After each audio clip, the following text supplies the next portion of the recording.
अब ये हम लोगों का बीएसटी का पहला चैप्टर है। सुनिए, ये बीएसटी का सबसे पहला चैप्टर है आप लोगों का प्रबंध। प्रबंध क्या होता है?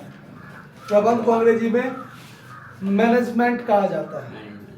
क्या कहा जाता है? तो प्रबंध क्या होता है उस पर ध्यान दीजिए। आप अपने जिंदगी में कोई भी काम करने से पहले, किसी भी काम को प्रारंभ करने से पहले आप बहुत सारे विचार करते हैं ना? वही प्रबंध कहलाता है। मतलब क्या करना है, कैसे करना है, कितनी बजट में करना है ना? यानी आपको कोई भी काम करने से पहले आप उससे पहले जितना काम कर लेते हैं, किसी भी काम को शुरू करने से पहले जितना काम आप कर लेते हैं, वही काम आपका प्रबंध कहलाता है। क्या कहलाता है? प्रबंध। यानी बिना प्रबंध के आप अपने जिंदगी में कोई काम नहीं कर सकते हैं। बिना प्रबंध के आप अपने जिंदगी में कोई काम नहीं कर सकते हैं। ये बात आप नोट कर लीजिए।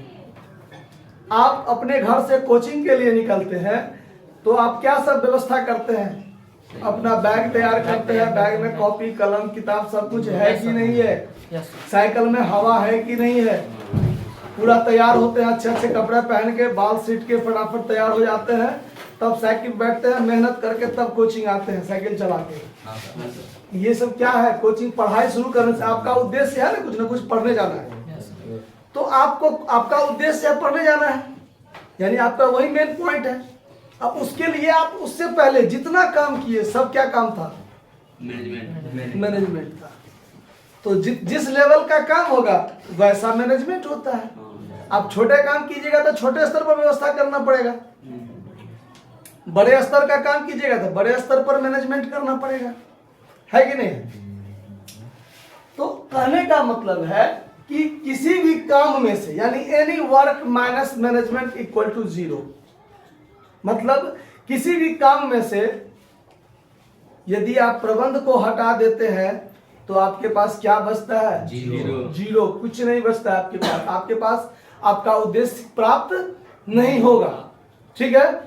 तो प्रबंध को कहेगा, परिभाषित कीजिए या अर्थ स्पष्ट कीजिए तो कहिएगा कि किसी उद्देश्य को प्राप्त करने के लिए, यानी आपका जो उद्देश्य है उस उद्देश्य को प्राप्त करने के लिए उससे पहले आप जो भी काम करते हैं, जो भी कार्यों के एक समूह का निष्पादन करते हैं, कार्यों के एक समूह को निपटारा करते हैं, वही हमारा क्या कहलाता है?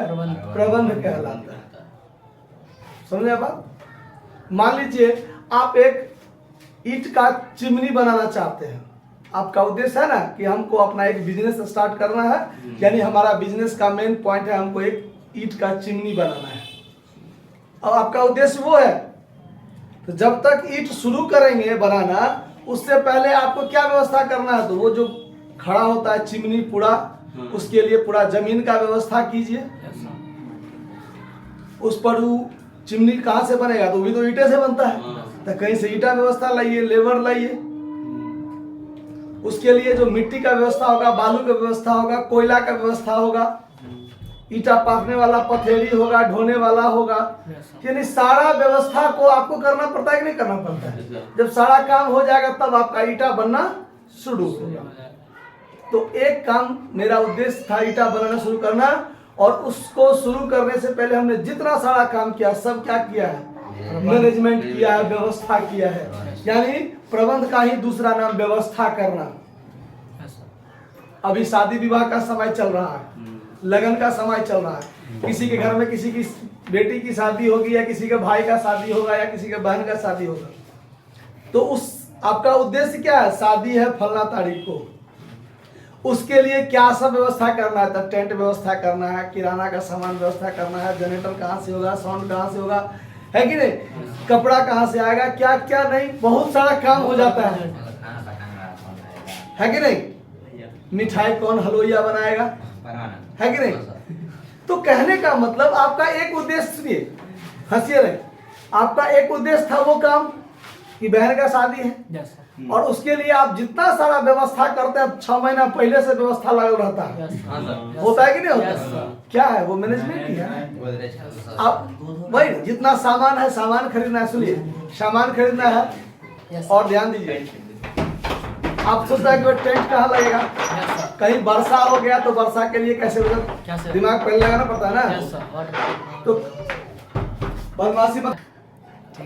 अब क्या करें, थोड़ा जो अपना है वो उसको तो देखना पड़ेगा ना।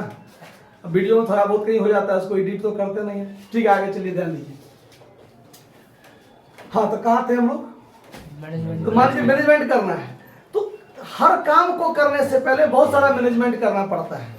आप हर घर में एक उद्योग है, पता है? हर घर में एक उद्योग है, क्या? किचन। किचन में कच्चे सामानों को पक्के सामानों में परिवर्तन किया जाता है ना। आपको भात बनाना है या दाल बनाना है, तो आपको क्या सब व्यवस्था करना पड़ता है? बर्तन धोना पड़ता है, साफ करना पड़ता है, उसमें चावल डालना पड़ता है, पानी डालना पड़ता है, धोना पड़ता है, कुकर में लगाना पड़ता है, गैस पे जलाना पड़ता है, तब सीटी देता है, तब आपका उद्देश्य है खाना खाना, तो उसके लिए बहुत सारा काम बनाना पड़ता है ना। मैनेजमेंट छोटे स्तर से शुरू कर रहा है।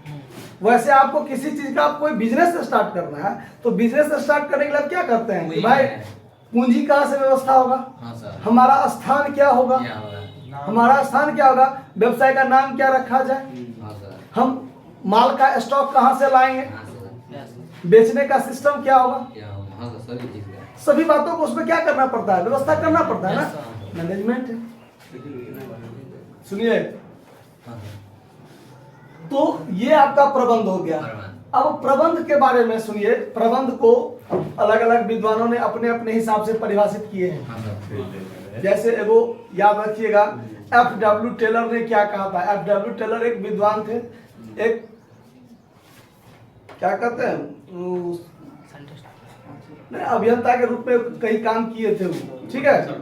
नहीं, प्रोफेसर नहीं, एक इंजीनियर के रूप में वो काम कर रहे थे F.W. टेलर। वो वैज्ञानिक प्रबंध के सिद्धांत दिए थे, ठीक है?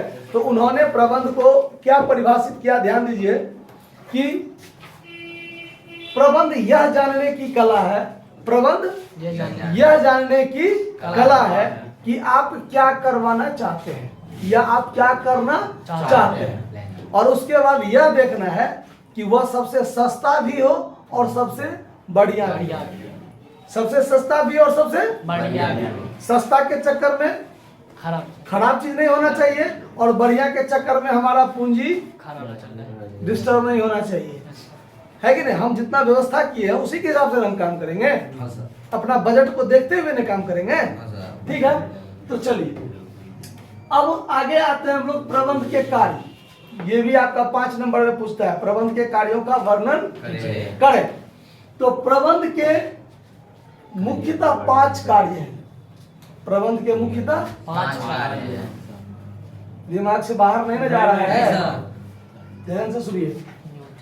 प्रबंध के मुख्यतः 5 कार्य हैं। मेनली 5 काम ही हैं जिस पर प्रबंध टिका हुआ है। तो सबसे पहला काम है नियोजन।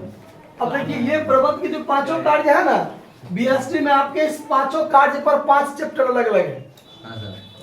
5 कार्य पर 5 चैप्टर है, जिसमें पहला पॉइंट है आपका प्लानिंग, नियोजन। नियोजन क्या होता है, प्लानिंग क्या होता है? तो प्लानिंग प्रबंध का सबसे प्रथम कार्य है। नियोजन प्रबंध का सबसे ऑब्जेक्टिव में भी पूछ सकता है, प्रबंध का प्राथमिक कार्य कौन है? ध्यान है, दूसरे को ठुनकाने पर तो समझिएगा क्या, ध्यान से देखिए।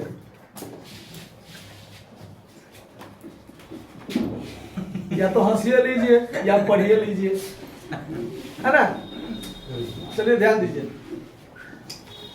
तो ठीक है, हंसना भी जरूरी है, लेकिन पढ़ाई टाइम में नहीं, ठीक है? ध्यान दीजिए। तो नियोजन प्रबंध का प्रथम कार्य, ऑब्जेक्टिव में भी आपका आएगा। तो प्लानिंग क्या होता है, नियोजन से आप क्या समझते हैं, ऐसे भी पूछ सकता है। तो ध्यान दीजिए, नियोजन प्रबंध का प्रारंभिक काम है, यानी प्रथम कार्य है, जिसके अंतर्गत कई प्रश्नों के जवाब लिए जाते हैं। सुन लीजिए, जिसके अंतर्गत कई प्रश्नों के जवाब लिए जाते हैं, बहुत सारे बातों का पूर्वानुमान लगाया जाता है।